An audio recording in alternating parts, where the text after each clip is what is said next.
line by line, and you got to see what's the difference. I'm like, wait a minute.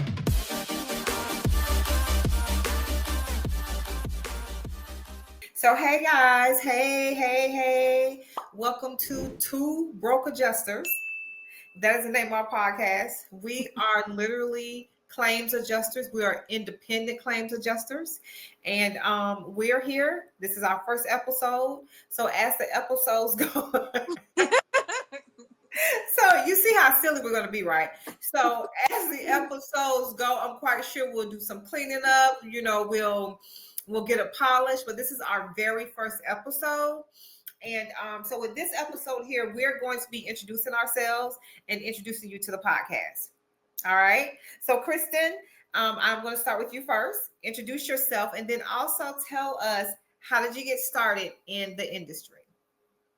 Hello, I am Kristen, also known as Coco, as you will see here in the corner. I had got into the industry in 2022. I started actively working in the industry was in 2023, last year. How I got into the industry, it was honestly, I will save you all the long story and just get you straight to the finish line. I had needed a change. I was in real estate and real estate was just not working in 22. It stopped, it dried up. It was not working for me. And I just needed a change of environment, change of everything. I had goals that I was just like praying to the Lord, like, how am I going to get there? Don't you hate, I'm sorry to interrupt. Don't you hate when you get into an industry and it dries up at that moment you get into it? Doesn't that irritate you? You're like, wait a minute, this industry was just popping. Yes, exactly. Okay. And that's what it was. The industry was just popping, then it dried up. Then everybody's starving. Even like long-term real estate agents are starving. So I had this one guy. He was going to actually allow me to do a open house for a $3 million home. Turn around, said, never mind. And I'm like, okay, it's time for me to change careers. Because it just felt like a shark eats shark world, which honestly, all careers, especially if you're trying to climb the ladder, it's going to be a shark eat shark. But for the most part, once I've gotten into this industry, it really has changed things for me. I went ahead and got my license in 10 days of studying it, self-paced. It was like it was hurricane season too. So people were working. Got jobs when I started. So I got in late again. But the blessing about it is once I had gotten it, then I eventually was able to start working in April of the next year for wind and hail season, which it like really helped me understand the amount of storms that happen, not just in America, but all around the world. I never knew that many storms. I was so bound by, snowstorms, blizzards from the DMV area in like Northeast United States, and then down Southeast, in Florida. Then you got the hurricanes, and that was really about it. Other than that, I never heard of wind and hail. We always got tornado warnings, but my first deployment, I experienced being in a tornado. Right. Arkansas, so it was just like interesting. So your first deployment was in Arkansas? My first deployment was in Arkansas. Little Rock. Were you in the field or were you at the desk? I was in the field.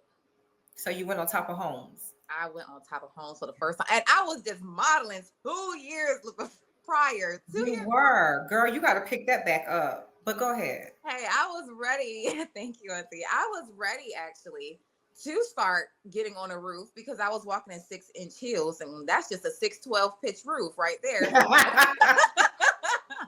So your modeling was preparing you to get on top of these roofs. Yep, them calf muscles were So wait a minute, how many years have you been in the adjusting world so far now? 2 years, officially 2 years and 1 month. So I've been in it. Good deal. All right, so I guess you guys have already picked up that she calls me auntie. All right. I am her aunt. This is my niece, and we decided to do this podcast together because we are in the adjusting world together. And so for me, how I got started, I was working at a company called Hodges Mace, and I have a life and health license. I was a benefit counselor there, and I actually got my first license followed behind a young lady named Jennifer, and I still love her to this day. I followed behind her, got a life and health license, and she showed me the ropes for that. So I started doing that. I became a benefit counselor with Hodges Mace. And then she told me about she got her adjusting license. You know, some guy she was dating or whatever, he had his adjuster license and he was working and he was doing pretty good. And I was like, okay, let me just follow behind her because the other license worked out very well for me. So let me hop on this one as well. So I'm just like Kristen. I took the class. I did over a weekend. It was like 4 days, and then I studied for 2 weeks, and then I took my test and I passed. And then I began to get on different rosters and here and there. But Jennifer, I must say, is the one who got me started. And mind you, I've been on more deployments than Jennifer. Jennifer has a banging life and health clientele with Medicare and ACA. She has, I mean, she's built that thing up to where, she really didn't have to do adjusting if she didn't want to, but she was intertwining the both of them. And so happened, Jennifer and I wind up on the same deployment in the same office, but we were with two different firms. She was with Crawford, and I was with EA Renfro. So Crawford is the one who always called her, and EA Renfro was the one who always called me. All right. So that's how I got started. I got started in 2018, and I did not initially just get on rosters. Or no, not just get on rosters. I was not initially just called, okay, for work, even though I needed work so badly. I was going through a divorce. First, it was a separation. Then it turned to a divorce. And then I had one kid going off to college. And then I had another one still home in middle school. So I needed to work. And I was so happy when I got called on my first deployment and I got to give it to my Aunt Dina. She is an adjuster as well. She pulled a couple of strings, DEI. Most people don't understand, but DEI been around for a long time. And so it's just that the white folks been using it, but they ain't call it DEI. They just been hooked up forever. You know what I'm saying? But they call it DEI when it's our turn. Mm-hmm. But they're back on DEI. But okay, I'll get back to the right subject. So my Aunt Dina, DEI hooked me up with someone she knew, a manager that was with EA Renfro, and got me my first deployment. And I was extremely happy. I was, oh my gosh, when I tell you I needed checks to come in so bad because things were behind. And sometimes when you're getting separated from someone, they're looking at like, oh, how you gonna do that? It's like, and really it looked like I wasn't doing it, okay? Because I really wasn't. But so I got on that first deployment. And that first deployment probably lasted me a month and a half. And I was praying to God, like, Lord, I need to stay on this deployment. That prayer, it's that prayer. That prayer, switch it off. I'm like, please, I need to stay on here. Please. And they came and tapped my desk, Contesia. And I'm like, no, I was out. And I think my first two deployments, that one's like a month and a half. The next one, maybe like 3 months. And I must say after that, I was called, I was on a rotation after that. I was always working. I was never off. And that is the truth. I was never off. So that is definitely my beginning in this industry. I'm still in the industry. Kristen is still in the industry as well. Kristen, let me ask you this. So your first deployment was in Arkansas. You were in the field. Mm-hmm. You were getting on those roofs. What was that experience like? That what's so interesting is that I'm gonna just let you know, I self-released because it was different than what I've ever experienced in life before. I was so used to sales and just being able to be cute, classy, go inside, clock in, clock out. This was a different ballgame. the experience to be in the field, in a place, and in an industry I never had any idea of, I No don't, experience. yeah, I had no experience. I didn't know what insurance was. I didn't have an understanding of policy. And then I said, I did not know the storm. I never had experience with hail, and it was hail Yeah. that it was actually tornado that happened in that area, and Little Rock. Yeah. I have never experienced tornado. I never knew the type of damage it really caused. So when I experienced that, the blessing of it, I was with Crawford, which is so funny. I was with Crawford. They deployed me out, and the blessing was that many of the other adjusters also were just new like me. So they had great trainers. I give them, I'll just give them their props and their flowers till this day. They were great trainers. And the good thing about it was I was able to catch on pretty quickly. So because I was able to catch on pretty quickly, it did help me out to be able to navigate it. But it was very stressful. It was very big, and it was new. So getting through the experience, just getting through the deployment, I was crying almost every night. Oh, yeah. I will say amen and amen and amen to that one. Okay. That chick there called me maybe every day. She was calling her mama. She was crying. I'm like, you know what, Yes, I girl, was. leave. Okay. Yep, I was. I was Ooh. crying every night. And I was only there for like, what, a month? Really? A month and a half? I was in Arkansas, but I was good. I was crying, but getting my estimates done at 1 o'clock in the morning. Okay. And waking up at 6 o'clock and finishing more estimates and getting them pushed out. And then going to another inspection. And I got to the point where I got very used to the inspection.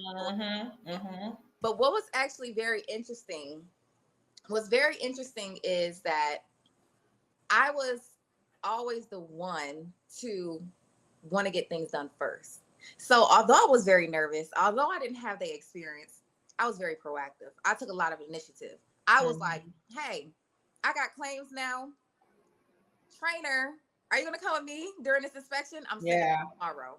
And that's how I was. So that's why I was able to get a good grip on it pretty quickly. But I will say it was petrifying. My fouls, we're not even going to talk about them. Like, they were worse than somebody ghosting you in a text message. That's how bad my foul documentation was. And then I was, taking a lot of pictures, being on a roof. And then it was when I had went to it was Fort Smith or in Arkansas, but it's like right on the border of Oklahoma. And that was for hail. And I seen the amount of damage that hail does. And it got to the point where I was on like 2-story steep roofs. And I said, I can't do this no more. This is it. This is when I had went on this one, and it was probably 3 stories. I'm convinced this was a 3-story home. And the contractors told me, oh, you're the only adjuster that went up there. And they didn't come up with me. The next week, I had already said, it's time for me to go. I said, I can't do it. Wait a minute. You didn't trust in your bear claws, what they call? I did. I had cougar paws. Yes, I did have. Yeah, cougar claws. That's what I meant. Yes, I had the paws on. I had the cougar paws on, but the roof was shinier than a disco ball at night. Oh no. Roller skating. Yeah, it was shiny. So I was like crawling on the roof, and I had fibers all everywhere it didn't have to be. Okay. But yeah, that was about it. It was a really big experience. It was a life-changing experience. It was a very tough experience, and it was character developing. It changed who I was. And even though I was petrified and I was like, I do not like this, I don't want to do this no more. Get me back on a runway. I was hungry. I'm like, okay, I've been off for too long. Back to work. And I was to Texas, like what, a month later. Yeah. But wait a minute, you had how many deployments were you in the field? Because I thought you went on, that was California. You also went to California. Okay, that was a different field. Okay. Yeah. So I've been in Texas, Arkansas, California. But when I went to Texas, it was a centralized deployment. So I was in office, and this is my first time doing work from home now, currently. But I was in California, would have to be my longest deployment. It beat my Texas deployment. I was in California for 5 months. They didn't want me to go. I said, maybe it's time to head out. I need a little quick vacation. They did call me back. And I've learned so much with California claims, and I would recommend anybody, if y'all want to go to the field, do some daily claims, have a daily life in California, do a California claim. It's going to really do a character development. Right. Cool. Cool. Well, I was never in the field. I have always been a desk adjuster. And I remember my first deployment, I didn't know where to go, what to do. We were in an office here in Atlanta. And I remember this guy, Ernest, came and he was looking for us. And he asked me, "Are you with EA Renfro?" I'm like, "Yes." He's like, "Let me show you where you need to go." So ever since then, Ernest, Goodwin, I would say, Gooden or Goodwin, one of those. He That's your friend. Hold on now. I'm trying to think. It's the last name Gooden or Goodwin, Ernest. But anyways, if he watches this, I know he's gonna be a little pissed and be like, "Okay, Contesia got my name wrong." As much as I helped her, oh my gosh. But that was my first deployment, and I had no idea what I was doing. It was a little difficult, but it was good because they had some really good leads in the office, um, which they don't really have anymore. You know, the leads, they just have what they call them AVMs now. But you did have your team leads in the office as well, that was under the managers who would help us. And I remember getting into a claim, and I didn't know what I was doing at the time, to do a reconciliation. And for some reason, I didn't count the number of pages in that email, but that email had about 70 some pages from, It would do it to you. from a contractor, and had all this. I mean, that reconciliation, that estimate or supplement was so long. And I'm like, what am I doing with this? And he's like, "Oh, you got to look line by line and you got to see what's the difference." I'm like, "Wait a minute. Do you see all these lines?" And he's like, "Yep, you chose it. So you got to work that." I'm like, "Oh my God." And so I can say that estimate broke me in. That's what broke me in too when I was in California. I did so many reconciliations in Cali. Yeah. Yeah. So, I mean, that right there was unheard of. But it broke me in. It got me started. And I must say, now I know how to reconcile very well, very well. I can look at photos very well too and let you know, no, that's not gonna go. Yeah, I'm gonna go ahead and let this go. I'm always looking to pay something. That's just my first model. I'm looking to see what can I pay. When I'm looking at reconciling, looking at these claims and photos, that's what I do. All right. So that was my experience of my first deployment, being at the desk and learning that way, because you got to be thrown out there and you got to be ready. And it is scary, but if you're something like Kristen, even though she cried every day, I mean, cried every day to where my sister was calling me like, "What do I do with her?" I'm like, "Girl, leave her there and let, let her." And they sure enough left me. They left me. I was in my little cabin. I'm like, "Let her figure it out." And it's like, "This girl is getting on my nerves." I'm like, "And let her figure it out. She'll be fine. She'll come home when she need to come home." But even though she cried to us, she got her work done. Her work didn't slack, but she got on our nerves so bad to where it was unheard of. But she didn't slacken her work.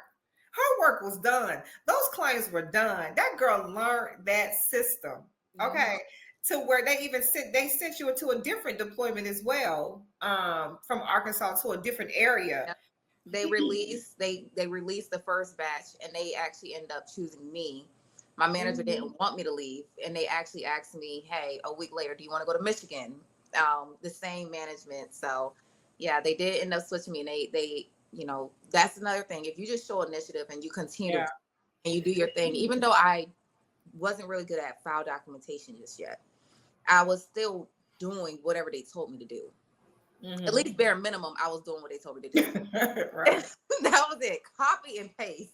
It was my system. I noticed it's been the same pattern, same claim, same type of style. I copied and pasted. Yeah. Made sure I made notes so I can know how to estimate it better.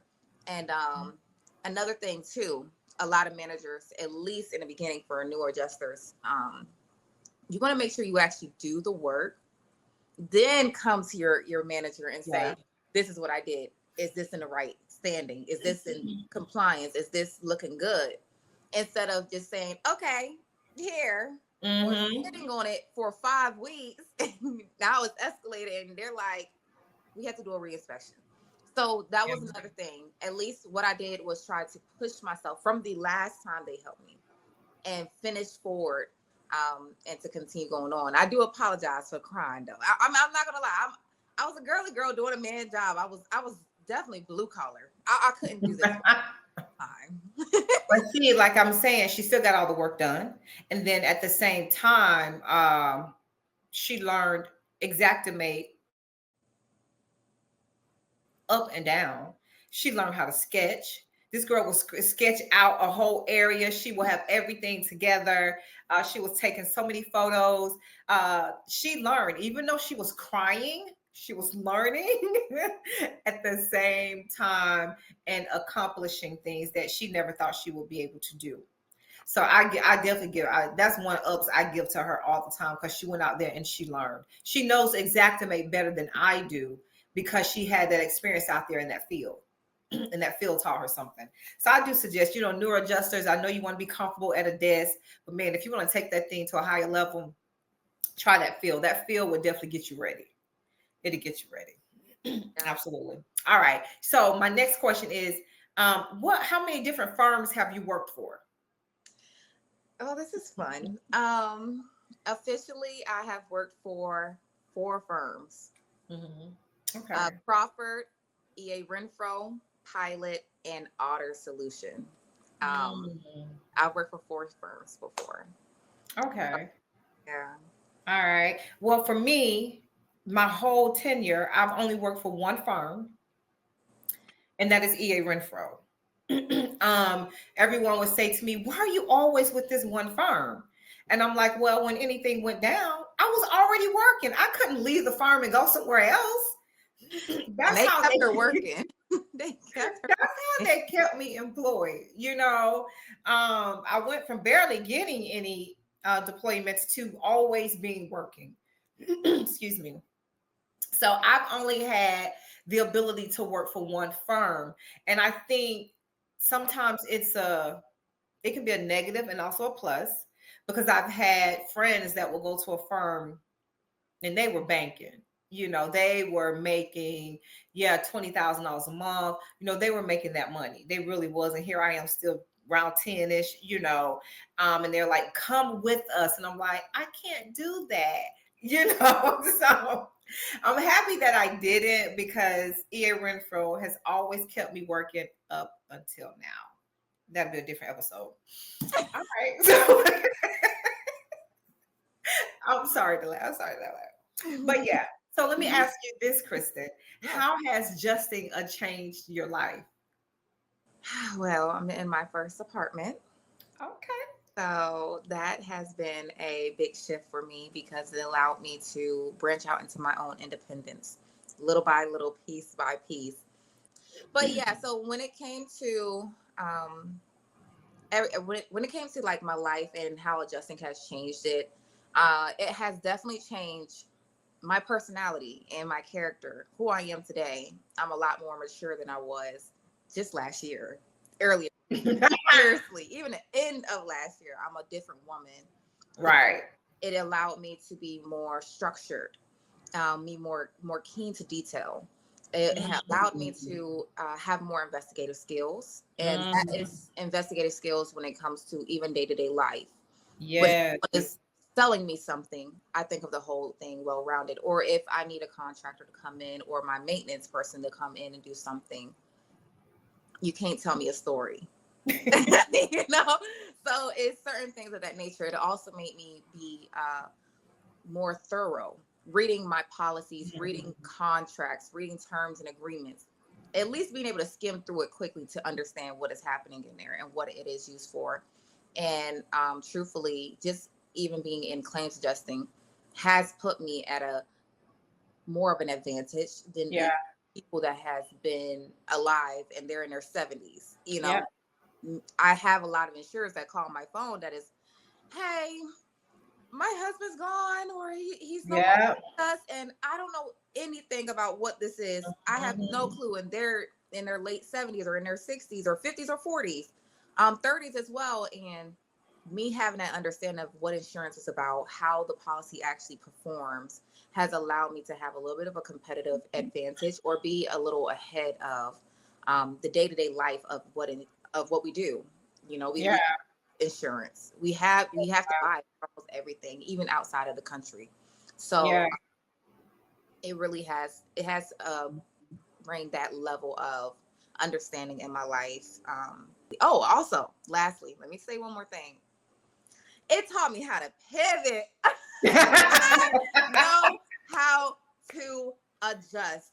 Not adjust in adjusting, but adjust in my life. I know how to Yes. adjust with anything I have going on and just Mhm. making the decision, making the final decision. Making that decision. You Yes. have to make a decision.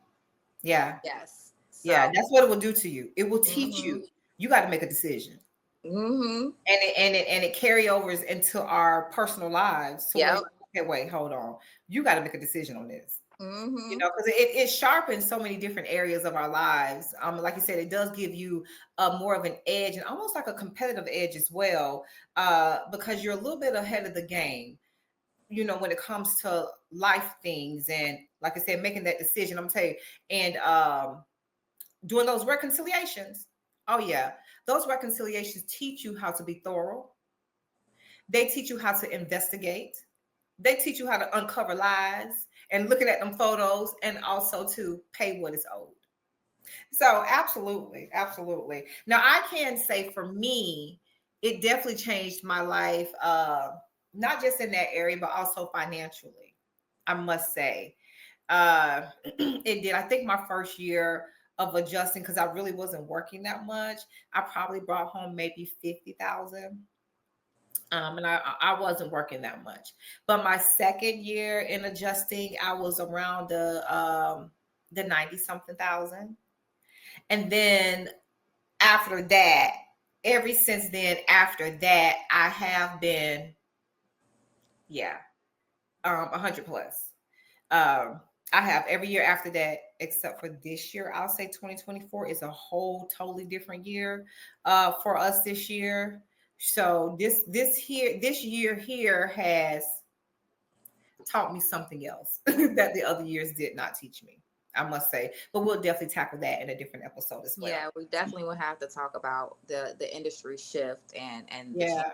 It seemed like every time I come into an industry, it was somebody. So it's okay. We're gonna talk about It that pivot. always switches out on us. But I remember I went to lunch with this young lady that Victor introduced me to, and she was like, "Well, don't worry about it, because the industry always does this. They Mm-hmm.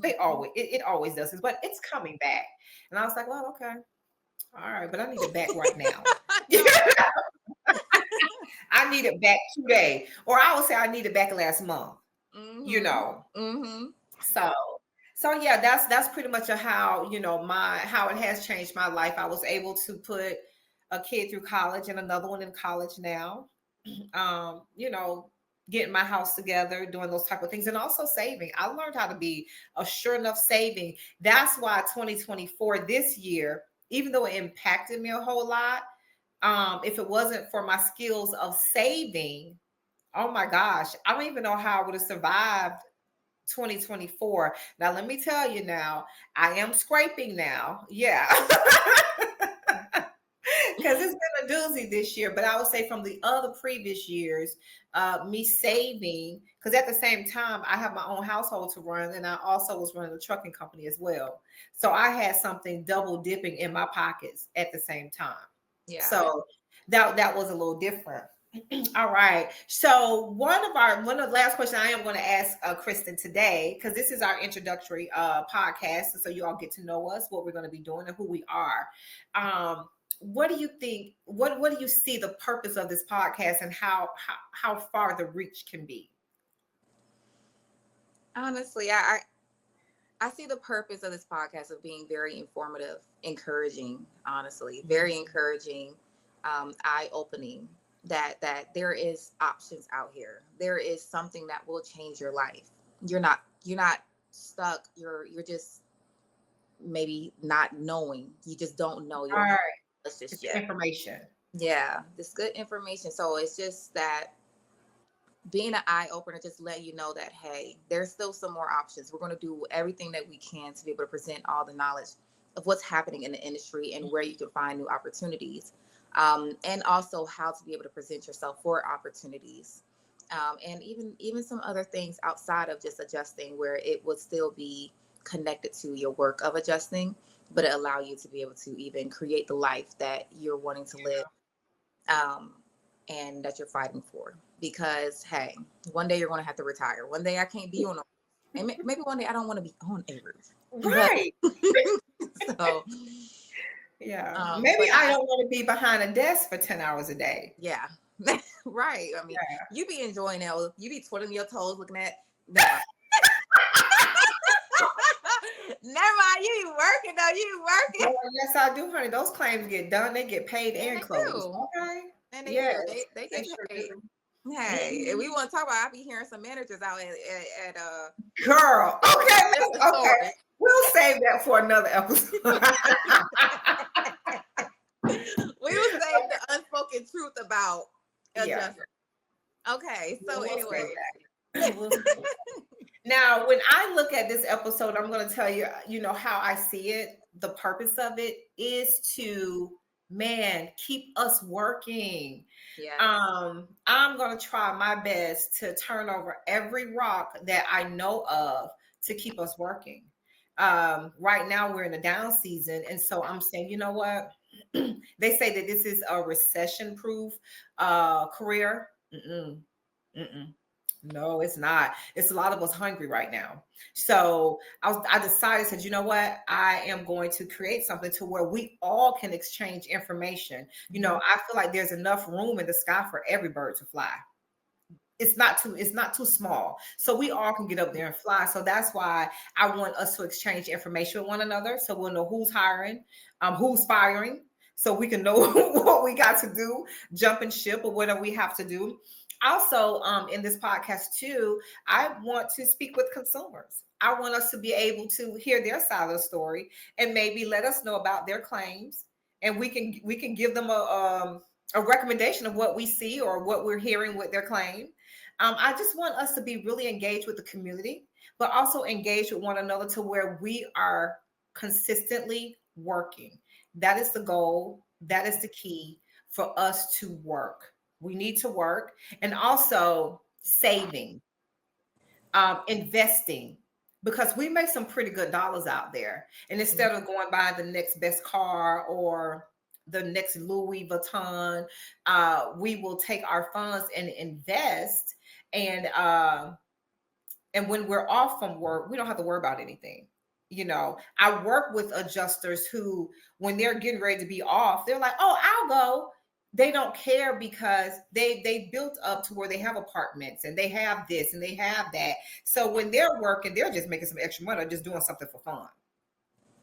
When I'm working now, I'm making money because I need to invest and I need to build something. So that is definitely going to be the whole basis of this podcast.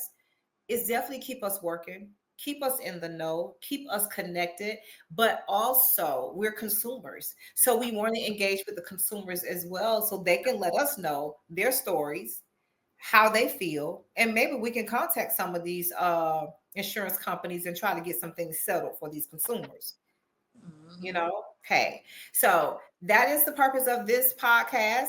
And we're going to come to you. We're going to give you all the newer information. We will have guests on so we can really dive in and understand this industry and for consumers to understand what they're paying for, because most of the time they have no idea about their policy and their agents don't either. But anyways, we'll leave that right there. So is there anything? We'll pick it back up. We'll pick that back up. I just had a conversation with somebody. I put a blast thing on my Instagram story, like, please. Yeah. So is there anything else that you want to say before we sign off of our very first episode? It is called The Beginning. I just want to say, I want to give myself a big hug. I want to do a big clap. I'm proud of us for even getting to this point, especially at this time and with everything that's been going on. So I just want to say I'm really, really proud of you and proud of me for us even create this. And I am going to send out warm welcomes for everyone that is going to subscribe. So make sure you subscribe, make sure you like, make sure add this podcast and include it into one of your weekly, diets. Okay. Yes. Adjusters. If you're an adjuster, you're in a different life, baby. Like when you're off work, your friends are not off work. You're in a different life. So enjoy this new season. Enjoy the new environment. Put this into your weekly digestion. Put this into a self-care, a career booster. I guess weekly goal, daily goal, however you want to go, morning motivation, or encouragement or information. Right. Treat it like it's the news, because technically it is. It is the news. You're gonna know. It is the news.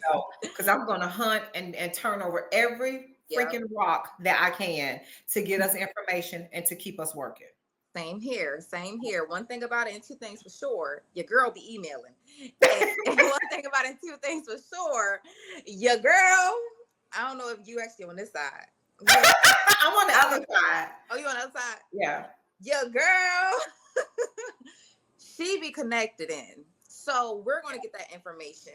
My auntie is who have helped me get to my first deployment. She's the one that guided me to my first deployment. She was like calling people she knew.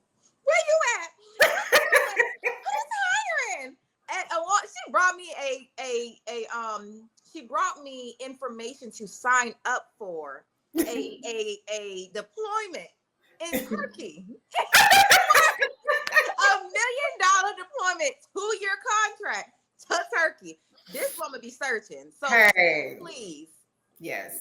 Y'all may as well make this your news, because it is. And we are so grateful for who is joining along with our journey. This is something very new. Be nice, be kind, and we are no judgment. So we understand. Well, if they judge, I don't care. You know me. It rolls off my back like water on a duck's back. Yeah, like, I really don't care. Enjoy our personalities. Enjoy our personalities too. Yeah, because we got some different personalities. We got some different takes, different, conversations of how we, talk with one another. But please enjoy the podcast. Please subscribe to the podcast. Yes. We will continue to bring the most updated news to you. Yes. We will definitely do that. And we are signing off to Broke Adjusters. Bye.